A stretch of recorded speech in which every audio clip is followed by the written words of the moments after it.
नमस्कार। मैं पद्मिनी आप सभी का नक्षत्र ज्योत में स्वागत करती हूँ।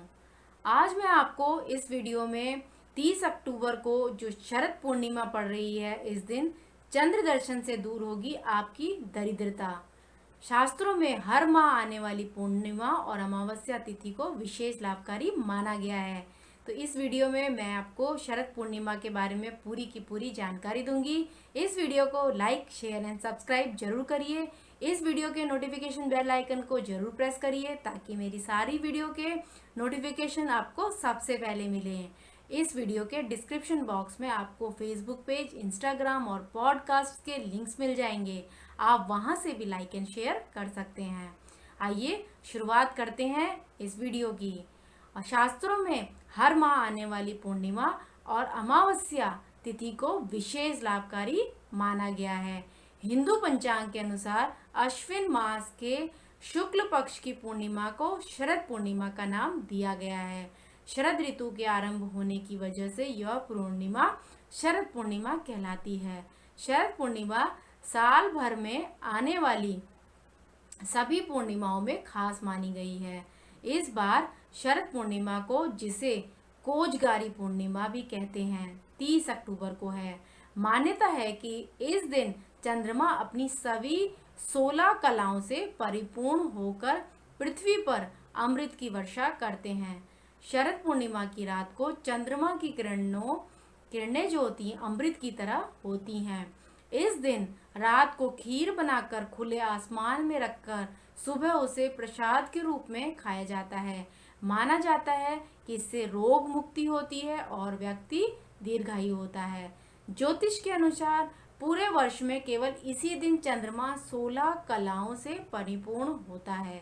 शरद पूर्णिमा को कौमुदी व्रत, कोजागरी पूर्णिमा और रास पूर्णिमा के नाम से भी जाना जाता है। इसी दिन भगवान श्री कृष्ण ने महारास रचा था। कहते हैं शरद पूर्णिमा की रात्रि को चंद्रमा की किरणों से अमृत बरसता है। तभी इस दिन उत्तर भारत में खीर बनाकर रात भर चांदनी में रखने का विधान है। शरद पूर्णिमा का महत्व। शरद पूर्णिमा की किरणें जब पेड़ पौधों और वनस्पतियों पर पड़ती हैं तो उनमें भी अमृतत्व का संचार हो जाता है। इसलिए इस दिन खीर बनाकर खुले आसमान के नीचे मध्य रात्रि में रखने का विधान है। रात्र में चंद्र की किरणों से जो अमृत वर्षा होती है, उसके फलस्वरूप वह खीर भी अमृत समान हो जाती है। उसमें चंद्रमा से जनित दोष शांति और आरोग्य प्रदान करने की जो क्षमता होती है स्वतः आ जाती है। यह प्रसाद ग्रहण करने के प्राणी मानसिक कष्टों से मुक्ति पा लेता है। यह भी मान्यता है कि शरद पूर्णिमा की रात को देवी लक्ष्मी स्वर्गलोक से धरती पर आती हैं और वे घर घर जाकर सबको वरदान देती हैं। किंतु जो लोग दरवाजा बंद करके सो जाते हैं, वहां से लक्ष्मी दरवाजे से ही वापस चली जाती हैं। तभी शास्त्रों में इस पूर्णिमा को जागर व्रत, यानी कौन जाग रहा है वह व्रत भी कहा जाता है। इस दिन लक्ष्मी पूजा सभी कर्जों से मुक्ति दिलाती है। अतः शरद पूर्णिमा को कर्ज मुक्ति पूर्णिमा भी कहते हैं। शरद पूर्णिमा की जो तिथि है वह आरंभ हो रही है 30 अक्टूबर को शाम को 5:47 से, और उसकी जो समाप्ति है वह 31 अक्टूबर को रात को 8:21 पर उसकी समाप्ति है।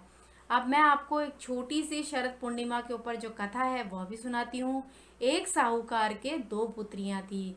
दोनों पुत्रियां पूर्णिमा का व्रत रखती थी। बड़ी पुत्री पूरा व्रत रखती थी और छोटी पुत्री अधूरा व्रत रखती थी।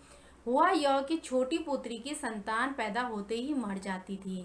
उसने पंडितों से इसका कारण पूछा तो उन्होंने बताया कि तुम पूर्णिमा का अधूरा व्रत करती थी, जिसके कारण तुम्हारी संतान पैदा होते ही मर जाती थी। पूर्णिमा को पूरी विधि विधान से पूजा करने से तुम्हारी संतान जीवित रह सकती है। उसने शरद पूर्णिमा का व्रत किया। तब से छोटी पुत्री के यहाँ संतान पैदा हुई, लेकिन वह भी शीघ्र ही मर गई। उसने अपनी संतान के लिटाकर ऊपर से कपड़ा ढक दिया। फिर बड़ी बहन को बुलाकर लाई और उसी जगह पर बैठने को कहा जहां उसने अपनी संतान को उसने कपड़े से ढका था। बड़ी बहन जब बैठने लगी तो उसका घाघरा बच्चे को छू गया और घाघरा छूते ही बच्चा रोने लग गया, मतलब कि वो जीवित हो गया। बड़ी बहन बोली, तुम मुझे कलंक लगाना चाहती थी, मेरे बैठने से यह मर जाता। तब छोटी बहन बोली, यह तो पहले से ही मरा हुआ था, तेरे ही भाग्य से ये जीवित हो गया है, तेरे पुण्य से ही यह जीवित हुआ है। इस घटना के बाद से वह हर वर्ष शरद पूर्णिमा का व्रत करने लगी। इसकी जो पूजा विधि है, इस दिन स्नान करना चाहिए, उपवास रखें, तांबे अथवा मिट्टी के कलश पर वस्त्र से ढकी हुई लक्ष्मी की प्रतिमा को स्थापित कर उनकी पूजा करें। सायंकाल में चंद्रोदय होने पर सोने चांदी अथवा मिट्टी के घी से भरे हुए 100 दीपक जलाएं। इसके बाद घी मिश्रित खीर तैयार करें, उसमें चंद्रमा की चांदनी में उसको रख दें। जब एक पहर यानी कि 3 घंटे बीत जाएं, तब लक्ष्मी जी को सारी खीर अर्पण करें। इसके बाद भक्ति पूर्वक सात्विक ब्राह्मणों को इस प्रसाद रूपी खीर का भोजन कराएं। मंगलमय करते हुए रात्रि जागरण करें। इसी तरीके से और भी रोचक जानकारियों के साथ और नई वीडियो के साथ मैं आपके साथ अगली वीडियो में आऊँगी, पेश होंगी। तब तक के लिए धन्यवाद।